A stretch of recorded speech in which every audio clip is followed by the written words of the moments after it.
a transparent view of China will finally be revealed to the whole world. We're not going to surrender a square inch of our territory to any foreign power.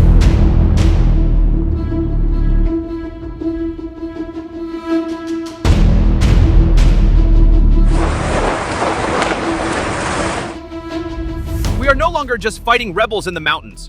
Our focus is clear: defend what is ours, especially in the West Philippine Sea.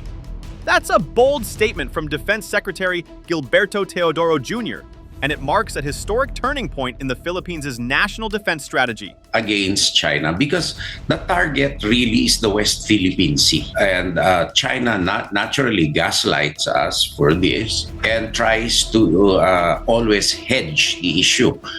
For decades, the Armed Forces of the Philippines, AFP, has been focused on internal threats: insurgents, local terrorism, communist guerrillas.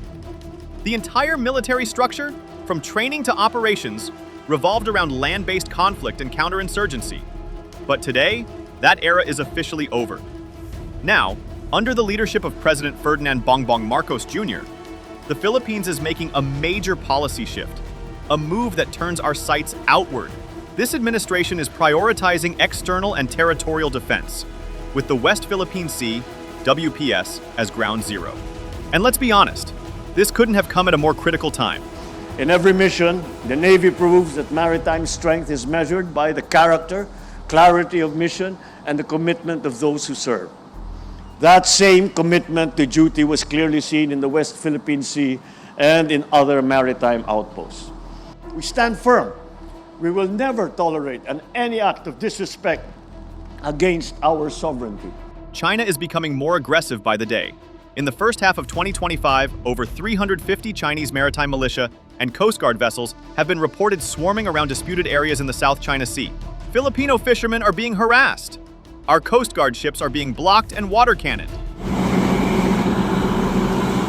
And worst of all, China continues to ignore the 2016 Hague ruling that favored the Philippines.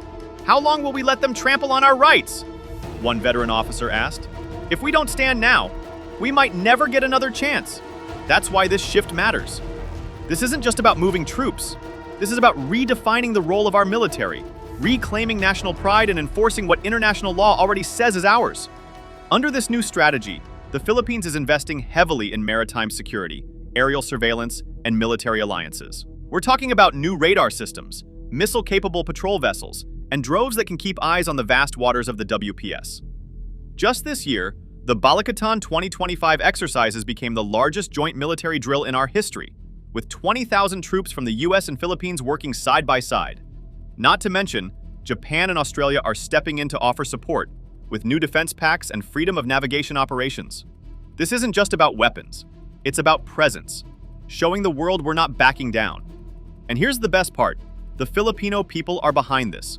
A recent Pulse Asia survey shows that 68% of Filipinos support a stronger military presence in the WPS. Another 72% see China as the #1 external threat to our nation's sovereignty. That's not just a statistic, that's a collective voice calling for action. Secretary Teodoro made it clear: we will never surrender what is ours. We fight not only with weapons, but with international law, alliances, and national will. And let's not forget, we already have legal victory on our side. That the claim of China is indisputable jurisdiction and sovereignty over waters of the 9-dash line. And they exclude everybody from that. Coming to our assistance are other countries that are supporting us because the rule of international law is at stake. And the same may happen to them or their waters. The Permanent Court of Arbitration's 2016 ruling invalidated China's sweeping claims in the South China Sea. That ruling isn't just a document, it's a global legal weapon. And the Marcos administration is finally wielding it with purpose. This new defense posture is more than a military strategy. It's a message to China, to ASEAN, to every Filipino. We're not pushovers, we're not silent, and we're done playing defense. So now, the question isn't just, what will China do? The real question is, will the Philippines finally rise to meet this challenge head on? Because this time, it's not about waiting. It's about owning our future, defending our seas, and showing the world that the Philippines stands its ground. What do you think? Is this shift long overdue? Should we push even harder in the West Philippine Sea? Let us know in the comments. And if you're ready for more truth-telling, fact-backed, no fluff breakdowns, follow and hit that bell so you never miss what's really going on in our region.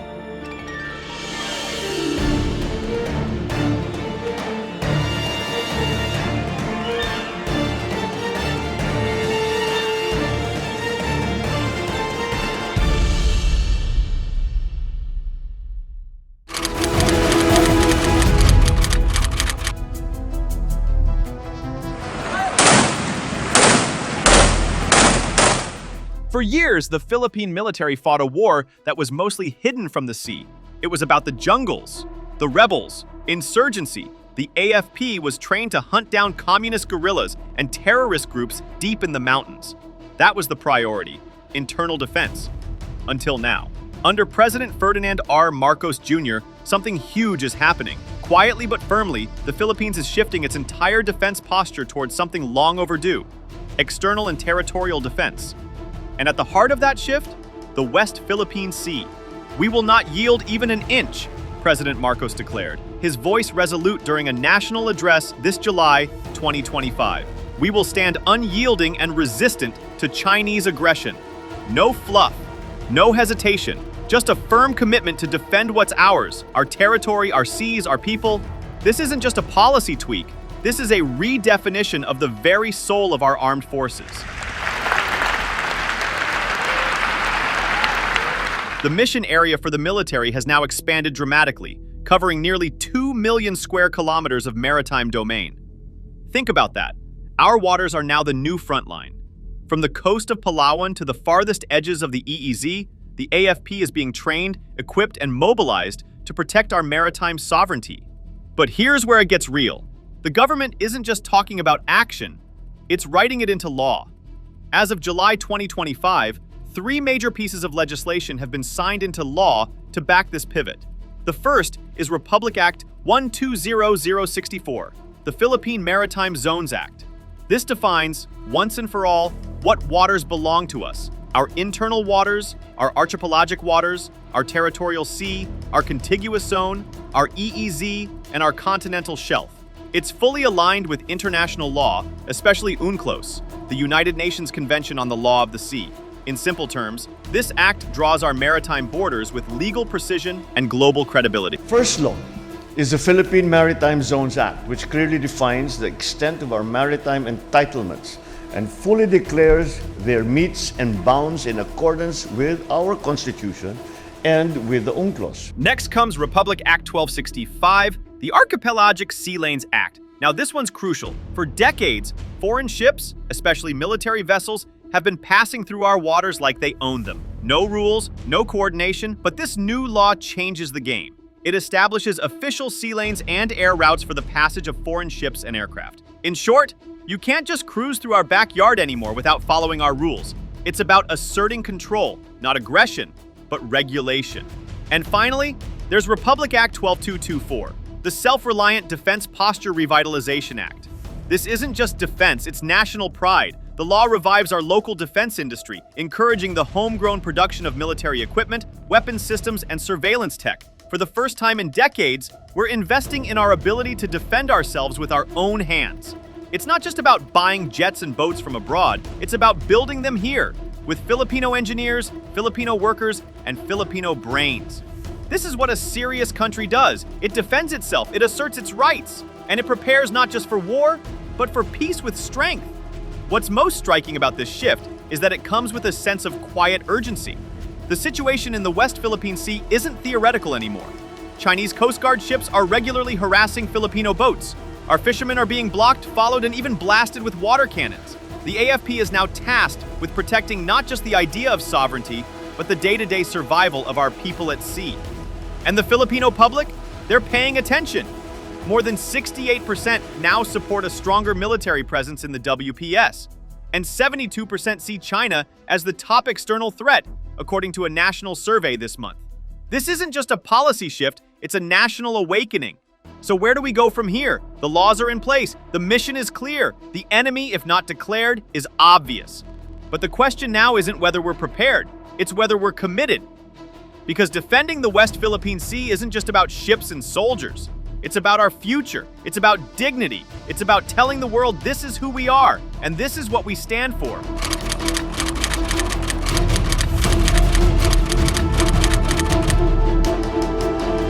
In the face of growing threats in the West Philippine Sea, the Philippines is no longer keeping quiet, and it's no longer standing alone. Under President Ferdinand Marcos Jr., a new kind of foreign policy is taking shape, bolder, clearer, and more deliberate. For the first time in a long while, the Philippines isn't just reacting to regional tensions, it's taking the lead. Diplomacy, once quiet and cautious, is now proactive.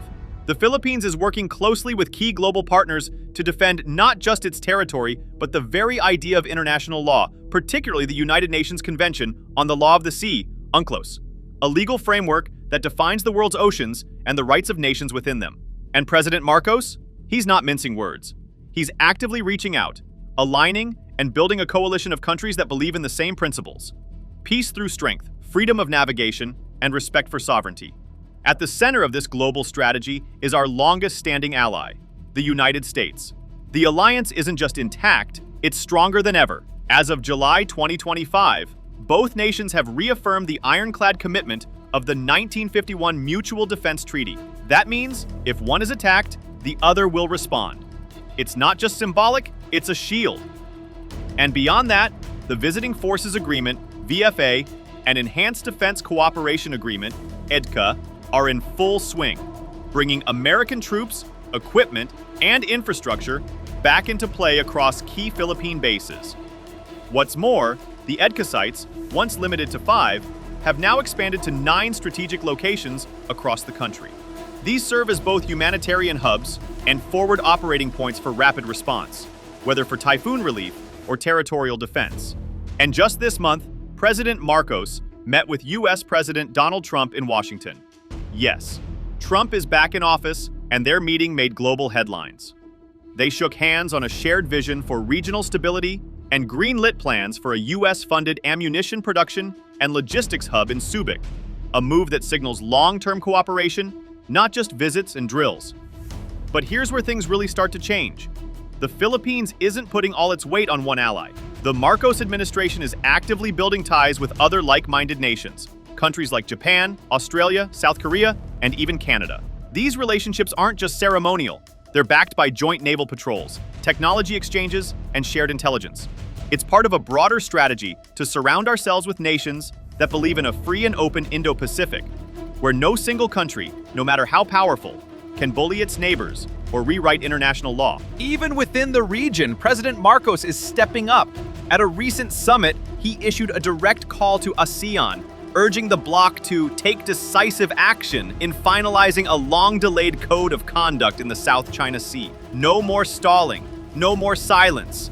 The president made it clear, if ASEAN truly wants peace, it must safeguard maritime rights, promote regional stability, and prevent the kinds of miscalculations that could lead to open conflict. But beyond the meetings, agreements, and headlines, there's a deeper theme emerging. The Philippines is putting its full weight behind a rules-based international order. Not because it's fashionable, but because it's just. In a world where some countries ignore boundaries and try to dominate by force, the Philippines is taking a stand for diplomacy, for legality, and for regional cooperation. And with that stand, we're finding allies who are ready to stand with us. This isn't the Philippines of 10 years ago.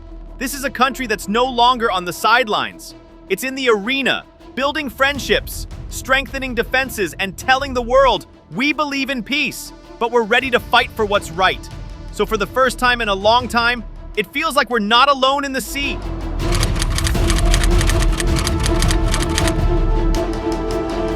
If there's one issue that cuts to the heart of Philippine sovereignty, identity, and dignity, it's the West Philippine Sea.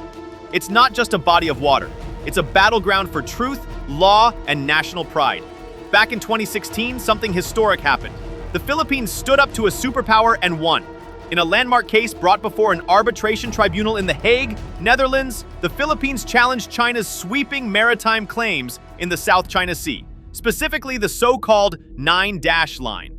The ruling? Clear, unanimous, and bold. China's claims had no basis in international law under the United Nations Convention on the Law of the Sea. It was a legal victory, celebrated around the world, except in one place, Beijing. China flat out rejected the decision.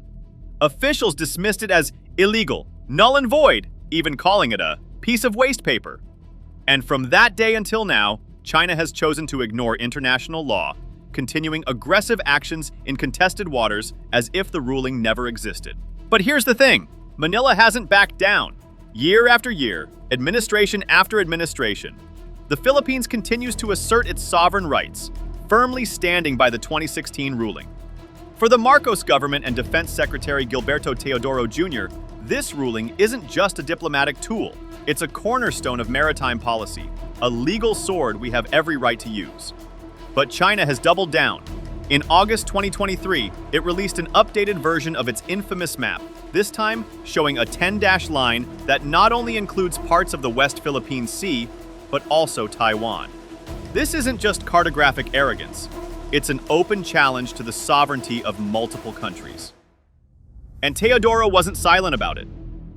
Might I highlight to our people, he said, that their claim is not merely sovereign rights but indisputable sovereignty and territorial integrity over all waters within the 9-dash line.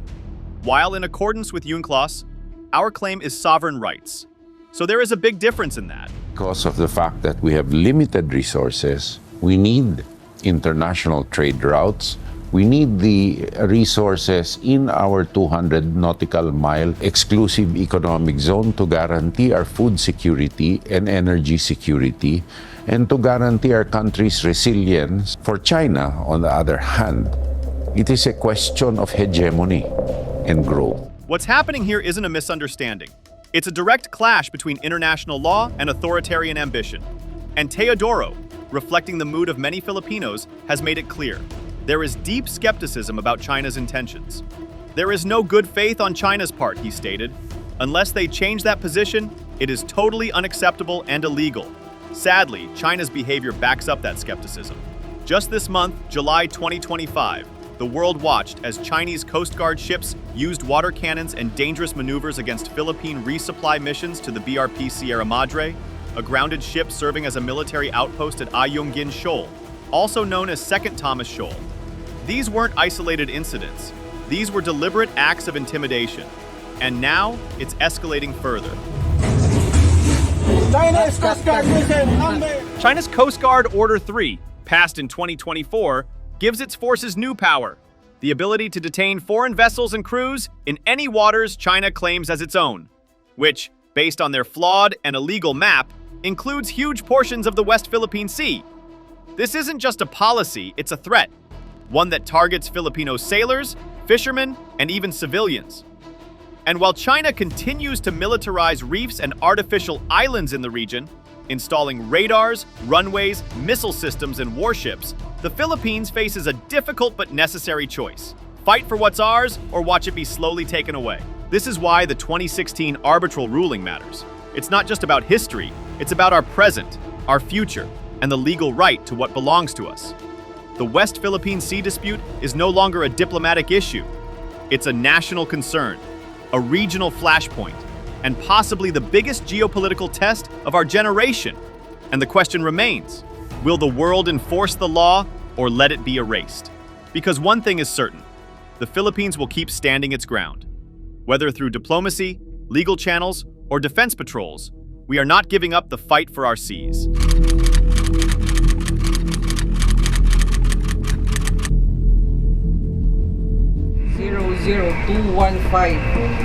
This is Philippine Coast Guard vessel MRRB 4409. You are a state party to UNCLOS. Your actions are illegal. The Philippines has always had brave soldiers. What it hasn't always had, until now, is the tools to match their courage. For years, the Armed Forces of the Philippines, AFP, has operated with aging equipment, limited resources, and underfunded programs. But with growing threats in the West Philippine Sea and across the Indo-Pacific, the Marcos administration is making it clear. It's time to upgrade, expand, and modernize seriously. Welcome to the new era of defense. Welcome to Horizon 3. Launched in January 2024, Rehorizon 3 is a massive reboot of the AFP's long-term modernization program, backed by a staggering $35 billion USD budget. The goal is straightforward but ambitious: give the Philippines a credible defense posture, with real deterrence capabilities against external threats. This isn't the first phase of modernization. Back in 2013, Horizon 1 kicked things off, followed by Horizon 2 in 2018. But both phases were plagued by funding delays and red tape, often forcing the AFP to make do with the bare minimum. Rehorizon 3? It's different. This time, the mission is external. The stakes are higher. And the shopping list? Game-changing. The Philippine Navy is finally acquiring its first 2 diesel-electric submarines, giving the country underwater surveillance and strike capabilities it has never had before. The Air Force is bringing in over 12 multi-role fighter MRF jets, most likely the F-16C D Block 70-72, alongside an additional 12 FA-50 Fighting Eagles, a major upgrade in air superiority. We're talking about 2 more corvettes or frigates, new offshore patrol vessels, fast attack boats, and a growing fleet of S-70 Black Hawk helicopters to enhance mobility, disaster response, and combat readiness. And that's not all. The focus on intelligence, surveillance, and reconnaissance, ISR, is sharper than ever, with platforms like the Hermes 900 and Hermes 450 UAVs already playing a key role in watching over Philippine territory, especially in the contested maritime zones. But here's where things get even more interesting. This modernization isn't just about tanks, ships, or planes anymore. There's a new battlefield, and the AFP knows it. Cybersecurity, chemical warfare, and radiological threats are now considered real threats, not hypothetical ones. Defense isn't just about firepower, it's about preparedness in every domain. To support this evolution, the proposed 2025 budget for the Department of National Defense, D&D, is now at a record high 258.2 billion pesos, roughly $4.4 billion USD. That's a 6.5% increase from the previous year, with most of the new funding directed toward the Army, Navy, and Air Force. But even with that boost, there are still challenges. Funding gaps, vague procurement laws, and bureaucratic slowdowns continue to cast doubt on whether these big-ticket plans can truly deliver long-term strategic capability. For a country racing to catch up, every delay matters. Still, there's no denying it. The shift in mindset is real. The modernization program is no longer just about internal security or insurgency. It's about protecting the archipelago from external forces, asserting our sovereignty, and being ready for modern, multidimensional threats, from hacking campaigns to chemical attacks to missile intimidation. It's a tough road ahead, but finally the AFP isn't just asking for change, it's building for it. And as this new phase unfolds, one question will define whether this transformation succeeds. Can we match our ambitions with real action and not just budgets on paper?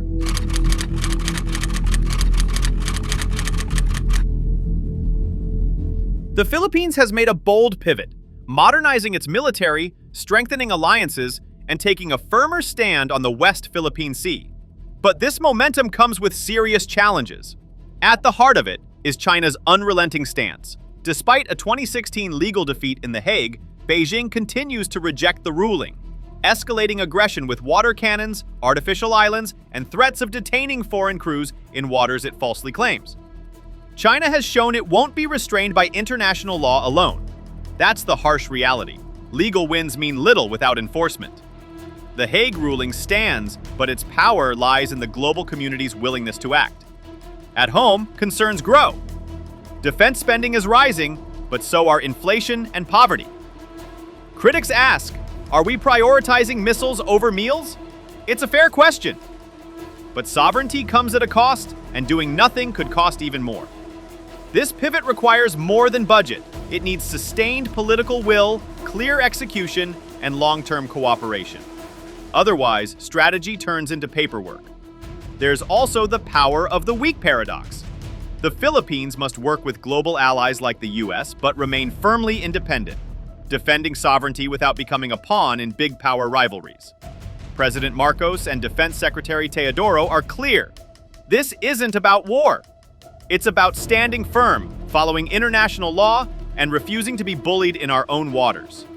That's why the Philippines is calling on the world not for weapons but for solidarity.